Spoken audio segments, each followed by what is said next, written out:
Hello students, welcome to my YouTube channel के coaching classes. My dear students, आज हम शुरू करने वाले हैं क्लास 10th की मैथमेटिक्स का चैप्टर नंबर 7.1 और इस चैप्टर का नाम है कोऑर्डिनेट ज्योमेट्री यानी निर्देशांक ज्यामिति। आज हम चैप्टर नंबर 7 की एक्सरसाइज 7.1 को देखेंगे। ठीक है, उससे पहले हम देख लेते हैं कि इसमें बेसिक्स यानी क्या क्या यूज़ होता है। तो आपको थोड़ा सा समझना होगा सबसे पहले कि इसमें क्या क्या यूज़ होता है। तो सबसे पहले आपको जानना ये होगा कि आखिर कोऑर्डिनेट्स किसे कहते हैं, और उससे पहले हम जान लेते हैं कार्तीय तल को अपने। ठीक है, कार्तीय तल यानी कि इसको हम बात करें इंग्लिश में, तो इंग्लिश में हम इसको कह सकते हैं कार्टेशियन सिस्टम। क्या कह सकते हैं? Cartesian system. हम अगर अपने कार्टेशियन सिस्टम को देखें तो क्या होता है हमारा कार्टेशियन सिस्टम। ठीक है, तो यहाँ पर हमारा जो होता है ये होता है मूल बिंदु। इसको हम क्या कहते हैं? मूल बिंदु, जिसके निर्देशांक क्या होते हैं? 0,0। ठीक है, देखो ध्यान से कि ये जो होता है बीच का पॉइंट, इसको हम क्या कहते हैं? मूल बिंदु। और मूल बिंदु के इस तरफ होती है एक्स की माइनस दिशा। ये पूरा जो हमारा है ये क्षैतिज, जिसको हम जो है हॉरिजॉन्टल कह सकते हैं, ये जो हमारा है ये हमारा कहलाता है एक्स अक्ष। ठीक है, ये हमारा क्या कहलाता है? एक्स अक्ष कहलाता है। और एक्स अक्ष पे भी जो है दो दिशाएं होती हैं, जिसको हम पॉजिटिव साइड कहते हैं। ये हमारी पॉजिटिव साइड होती है और ये हमारी एक्स अक्ष की एक्स एक्सिस की निगेटिव साइड होती है। और ये जो हमारा होता है खड़ा यानी जो वर्टिकल होता है ऊर्ध्वाधर, ये जो हमारा होता है इसको हम कहते हैं वाई एक्सिस यानी वाई अक्ष। ठीक है, और वाई अक्ष में हम बात करें तो ऊपर की ओर हमारा होता है पॉजिटिव। ठीक है, और नीचे की ओर होता है निगेटिव। आई बात समझ में? तो जैसे कि ये हमारा पॉइंट हो जाता है 0,0, तो अगर 0 से हम शुरुआत करेंगे इस तरफ तो मिलेगा 1, यहाँ मिलेगा 2, यहाँ मिलेगा 3, यहाँ -1, -2, -3। फिर हम अगर y पे जाएं तो 1, 2 और ये 3। अगर हम इसी तरीके से नीचे की तरफ आएंगे तो -1, -2 और -3। ठीक है, तो ये जो हमारा है ये हमारा कहलाता है कार्टेशियन सिस्टम, या इसको हम इंग्लिश में हिंदी में कहते हैं कार्तीय तल।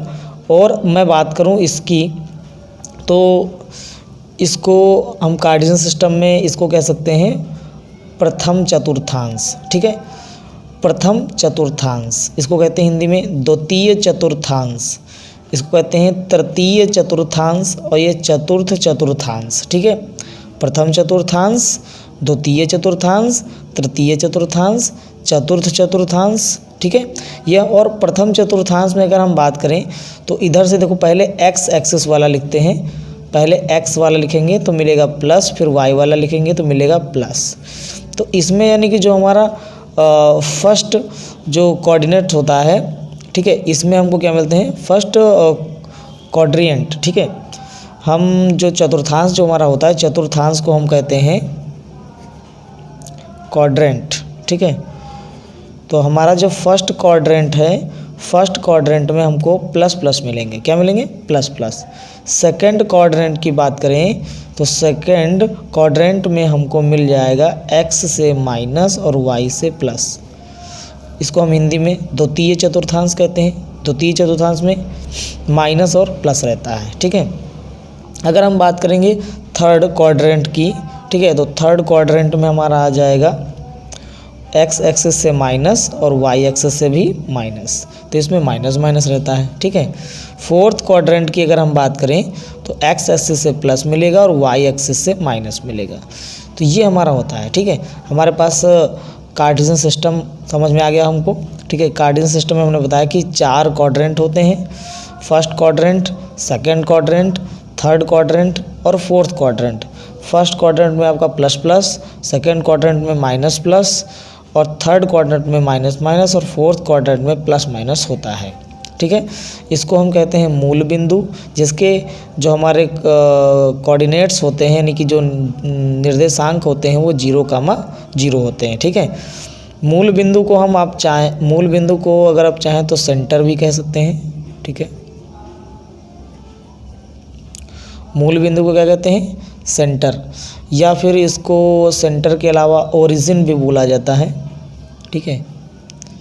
इसको जो है हम ओरिजिन भी बोल सकते हैं, सेंटर या ओरिजिन, ठीक है। और जैसा कि हमने बताया हिंदी में इसको क्या कहते हैं? मूल बिंदु। और मूल बिंदु के जो निर्देशांक होते हैं वो क्या होते हैं? 0,0 होते हैं। इतना आपने सीख लिया। तो अब हम कुछ बेसिक्स और भी जानेंगे कि हमारा जो एक्सरसाइज 7.1 मिलने वाला है हमको, इसमें हमें क्या क्या सीख लेना है। तो देखो, सबसे पहले आपको इसमें सीखना है बिंदु क्या होता है। पहले हम ये जान लेते हैं बिंदु यानी कि पॉइंट, ठीक है। इंग्लिश मीडियम वालों को कोई ख़ास दिक्कत नहीं होनी चाहिए, क्योंकि मैं इंग्लिश में भी बता रहा हूँ, ठीक है। पॉइंट यानी कि बिंदु। तो हम पॉइंट किसको कहते हैं? देखो, जैसे कि हमारे पास ये है 2,4, तो इसको हम पॉइंट कहते हैं, बिंदु कहते हैं या निर्देशांक कहते हैं, ठीक है। ये हमारे पॉइंट्स हैं जो कि एक्स एक्सिस पर 2 है। ये हमारा जो पहला वाला जो होता है ये एक्स एक्सिस को प्रदर्शित करता है, यानी एक्स एक्सिस, ठीक है। एक्सिस को हम हिंदी में अक्ष कहते हैं, ओके। तो एक्स अक्ष को ये रिप्रेजेंट करता है। जो हमारा 4 है वो वाई एक्सिस को रिप्रेजेंट करता है। किसको रिप्रेजेंट करता है? वाई एक्सिस को, यानी कि वाई अक्ष को दिखाता है कौन? 4, ओके।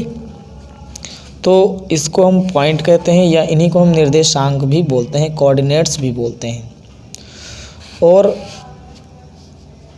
मैं बता दूं, अगर कोई रेखा, यदि कोई बिंदु, ठीक है, अगर कोई पॉइंट है, ठीक है, और वो केवल एक्स अक्ष को रिप्रेजेंट कर रहा है, एक्स एक्सिस को रिप्रेजेंट कर रहा है, तो वो वाई पर जो होता है क्या होता है? 0 हो जाता है। वाई पर क्या हो जाता है? 0।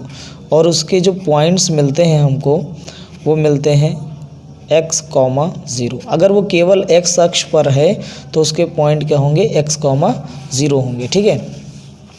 और अगर वो केवल y अक्ष पर है, x अक्ष पर नहीं है, तो फिर उसके पॉइंट मिल जाएंगे 0,y। क्लियर है? अगर केवल y अक्ष पर है, ठीक है, y अक्ष पर है यानी कि y एक्सिस पर है, तो फिर 0,y उसके पॉइंट मिलेंगे। अगर वो केवल x अक्ष पर है, कोई पॉइंट x अक्ष पर है, तो उसके जो पॉइंट्स मिलेंगे वो x,0 मिलेंगे, क्योंकि वो y अक्ष पर है ही नहीं, तो इसलिए हम y अक्ष का जो सिस्टम होगा वो 0 ले लेंगे। यहाँ पर भी वही रूल लागू होगा कि वो x अक्ष पर है ही नहीं, इसलिए हम उसको x अक्ष वाला क्या ले लेंगे? 0 ले लेंगे, ठीक है। अब हम बात करते हैं कि अगर हमारे पास कोई 2 पॉइंट रखे हों, ठीक है, जैसे कि हमारे पास ये है 2,4 और अगला दे दिया हमने 3,4, और इसके मिडिल की हमें डिस्टेंस कवर करनी। मान लो हमारे पास ये कोई लाइन है हमारे पास, ठीक है, मैं मान लेता हूँ हमारे पास ये कोई लाइन है, यहाँ A है, यहाँ पर B है, ठीक है। A के जो कोऑर्डिनेट्स हमने बोल दिए वो x1 y1 बोल दिए, ठीक है, x1 y1 है, और B की जो कोऑर्डिनेट्स हैं वो x2 और y2 हैं, ओके। इनके मिडिल की हमें क्या कवर करनी है? डिस्टेंस अगर हमको ज्ञात करनी है, ठीक है, हमें फाइंड करनी है इनके मिडिल की डिस्टेंस। डिस्टेंस को हम d से भी रिप्रेजेंट कर सकते हैं। इनके मिडिल की डिस्टेंस अगर हमको फाइंड करनी है तो उसके लिए हम क्या फार्मूला अप्लाई करते हैं? तो यहाँ से हम लिख देते हैं कि 2 बिंदुओं के बीच की दूरी, ठीक है, 2 बिंदुओं के बीच की दूरी यानी कि distance between 2 points, distance between 2 points, okay, distance between 2 points. तो अगर हम इसको निकालना चाहें तो इसके लिए हमारा फॉर्मूला हो जाएगा d = √x1 - x2 का whole of square plus y1 - y2 का होल ऑफ स्क्वायर। और आप इस फॉर्मूले को इस तरीके से भी लिख सकते हो, इसमें कोई डाउट नहीं है। x2 - x1 का whole of square plus y2 - y1 का होल ऑफ स्क्वायर। कई सारे स्टूडेंट्स मेरे पास आते बोलते सर ये वाला आपने ऐसे बताया, ये वाला ऐसे भी होता है, हमने बुक में पढ़ा। तो ये दोनों तरीके से आप इसे लिख सकते हैं। ओके, तो अगर आपको दो बिंदुओं के बीच की दूरी ज्ञात करनी हो इस तरीके से, तो फिर आपको क्या करना होता है, लेंथ बोल सकते हैं इसको हम, डिस्टेंस को लेंथ भी बोल सकते हैं। तो उसके लिए हमें ये वाला फार्मूला अप्लाई करना पड़ेगा। और ये फार्मूला आप कायदे से याद कर लीजिए, क्योंकि एक्सरसाइज 7.1, 7.2 और आगे आने वाले एक्सरसाइज में ये वाला फार्मूला काफ़ी ज़्यादा यूज़ होने वाला है। ओके, इसके अलावा अगर हम बात करें तो आपको एक और मिल सकता है एक्सरसाइज 7.1 में, तो वो भी मैं बता देता हूँ आपको कि कैसे क्या। बेसिक्स पूरा अगर सीख लेंगे तो आपको क्वेश्चन सिंपल लगेगा, और अगर बेसिक्स आप नहीं सीख रहे हैं, ठीक है, तो आपको थोड़ा सा क्वेश्चंस टफ लगेंगे। जैसे कि हम बात कर लेते हैं संरेखी की, ठीक है। अभी आपको जब आप एक्सरसाइज सॉल्व करेंगे तो आपको मिलेगा संरेखी हैं। तो ये संरेखी क्या होता है मैं बता देता हूँ। संरेखी को फ़िलहाल इंग्लिश में कहते हैं कॉलिनियर। Okay, collinear. तो अगर आपको कॉलिनियर चेक करने को आता है, ठीक है, तो उसके लिए आप समझ लीजिए कि कॉलिनियर कब होता है।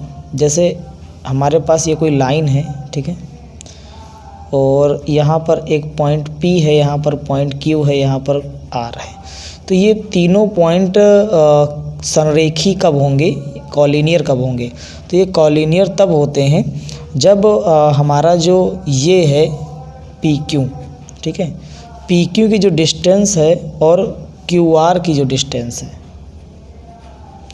इन दोनों की डिस्टेंस अगर इस पूरी डिस्टेंस, पूरी साइड जो भुजा दी, इस पूरी भुजा की लंबाई के बराबर आ जाए, ठीक है, मतलब इसकी यहाँ से यहाँ तक की लंबाई अगर x है और यहाँ से यहाँ तक की लंबाई अगर x है, तो दोनों को जोड़ने पे क्या आ जाएगा, x + x कितना आ जाएगा, 2x। तो इधर की जो आएगी, ठीक है, PR जो आएगी, PR भी आपकी कितनी आनी चाहिए, 2x आनी चाहिए। अगर ऐसा है तो वो कॉलिनियर होंगे, जो पॉइंट्स होंगे कॉलिनियर होंगे, यानी कि संरेखीय होंगे। अगर ऐसा नहीं है तो वो संरेखीय नहीं होंगे। ओके, क्लियर हुआ। इसके बाद में हम देखते हैं, ये क्लियर हो गया आपका। ये आप फार्मूला याद कर लीजिए, और ये फार्मूला रटने की ज़रूरत नहीं है, आप कॉलिनियर समझ लीजिए क्या होते हैं, ठीक है, संरेखीय क्या होते हैं। नेक्स्ट हम बात करते हैं, आपको इसमें मिल सकता है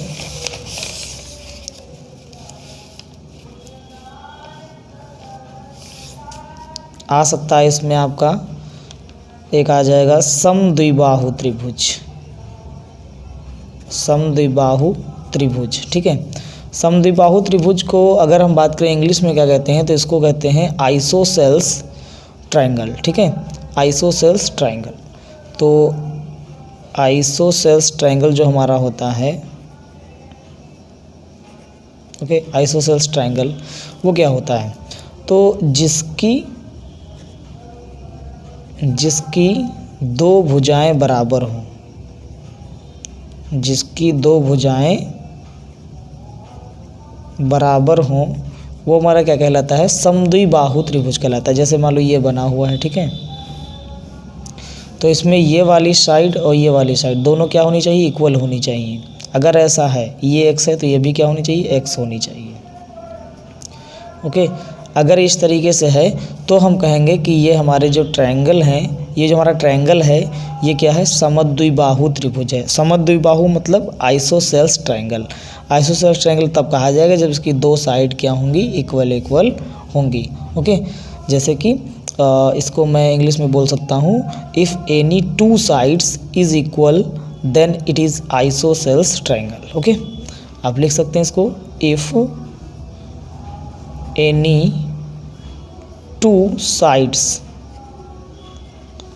two sides is equal then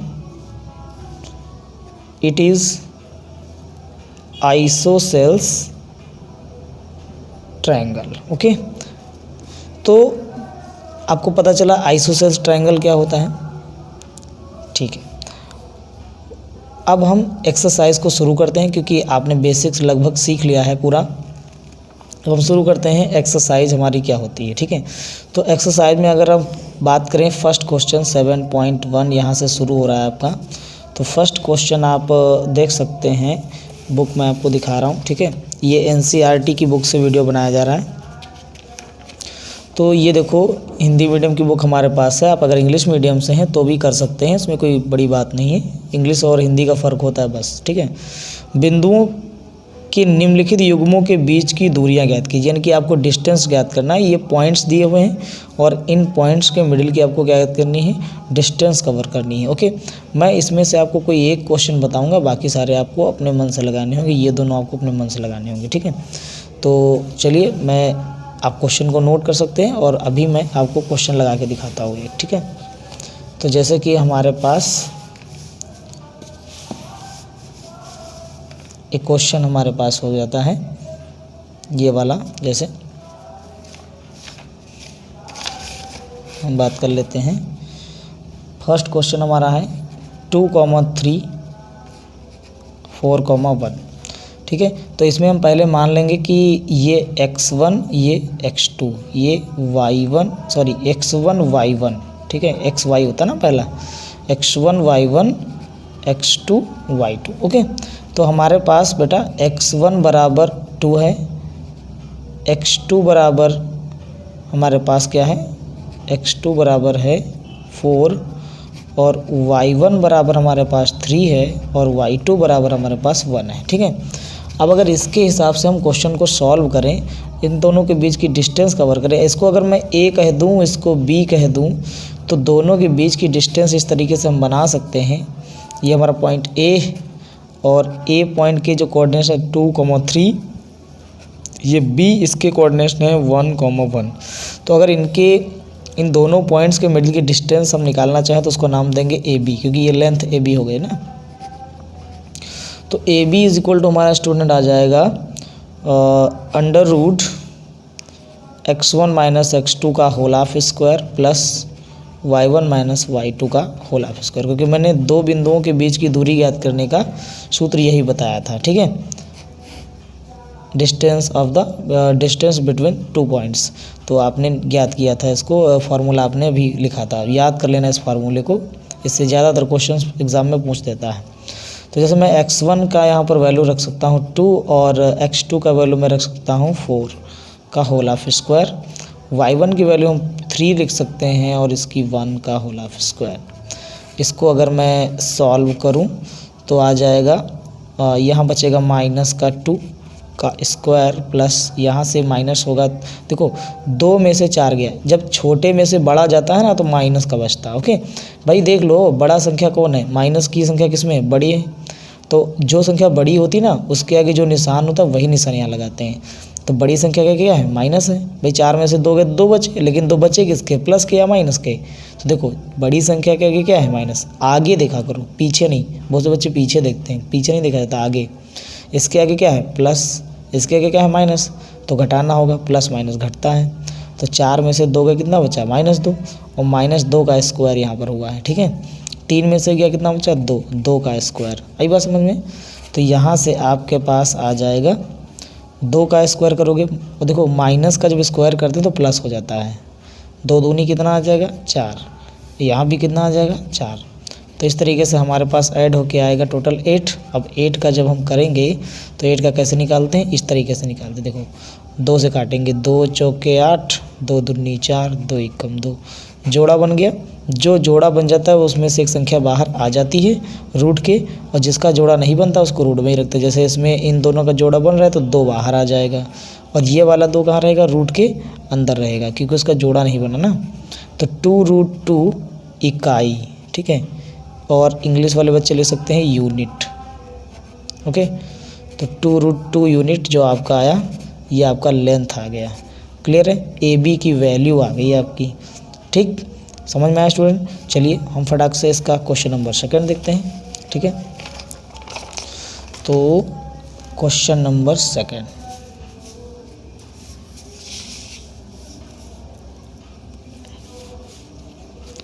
question number second क्या कह रहा है?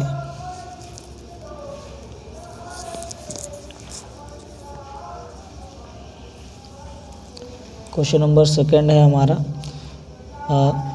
-5,7 -1,3।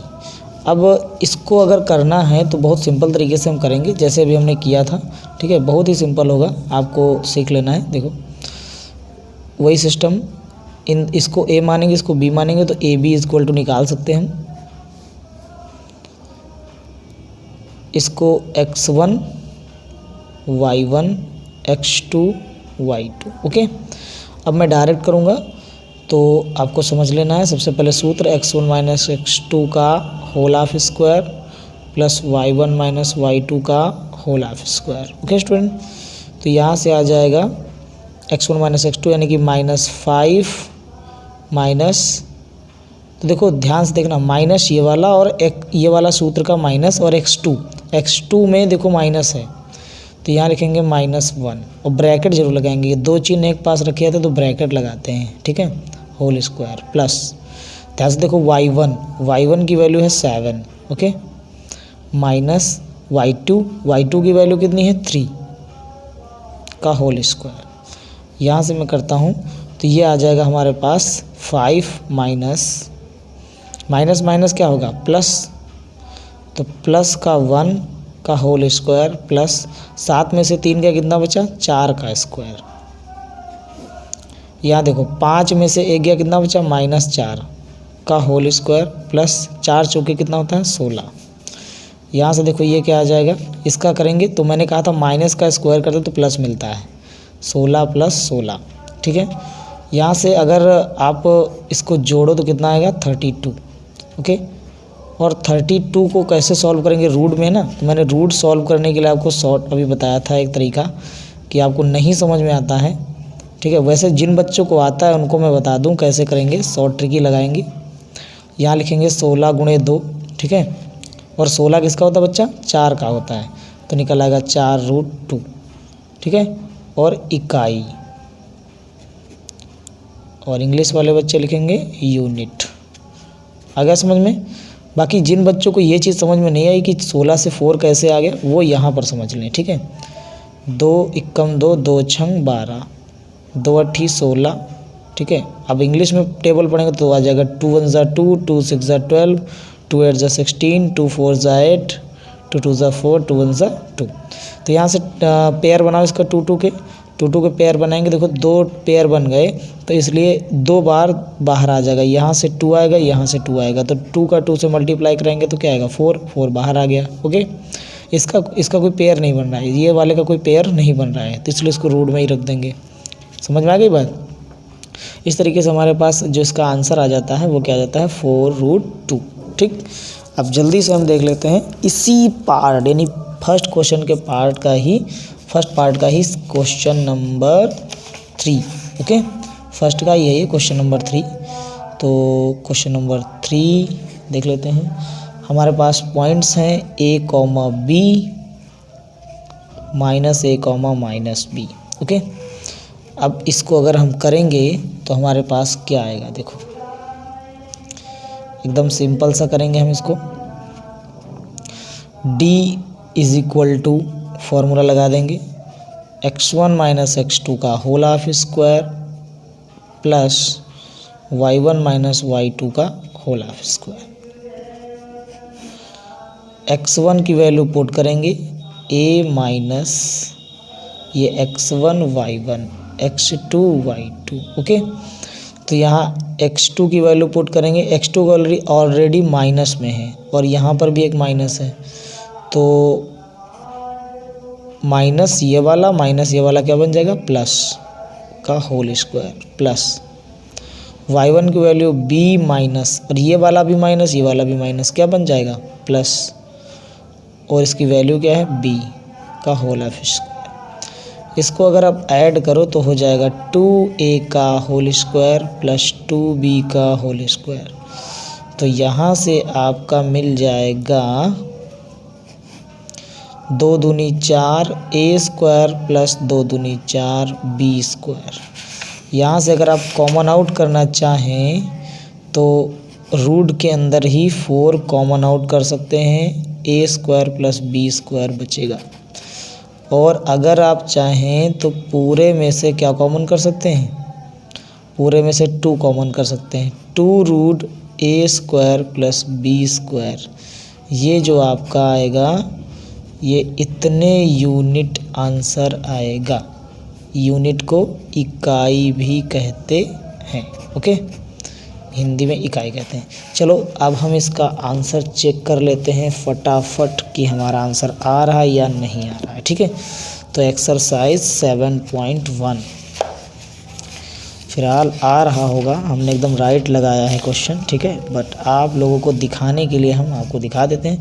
पहले में मेरा इतना आया था, दूसरे में इतना आया था, तीसरे में इतना आ रहा है। क्वेश्चन राइट है, ठीक है।